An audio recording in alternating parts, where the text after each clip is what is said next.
নিজের লাইফের এক্সপিরিয়েন্স থেকে তোমাদেরকে একটা কথা শেয়ার করতে চাইছি। যখনই মনে করো যে আমরা কোনো ভালো একটা কাজ করতে যাচ্ছি, নিজের লাইফে একটু এগিয়ে যাচ্ছি, তখন দেখবে নেগেটিভ কথা বলার মানুষের তুমি অভাব পাবে না।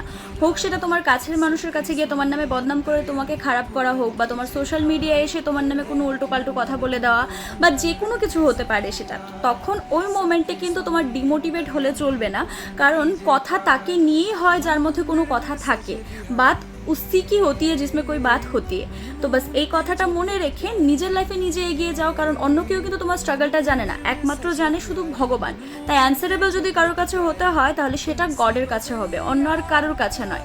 নিজের জীবনে ভালো থাকো, অন্যকেও মোটিভেট করতে থাকো, নিজেও মোটিভেটেড থাকো, তাহলে দেখবে নিজের লাইফে আর কোনো প্রবলেমই তোমার প্রবলেম বলে মনে হচ্ছে না, কারণ আমরা তো জানি যে ভগবান আমাদের সাথে আছে।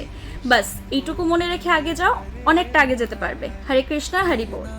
नारायण वासुदेव।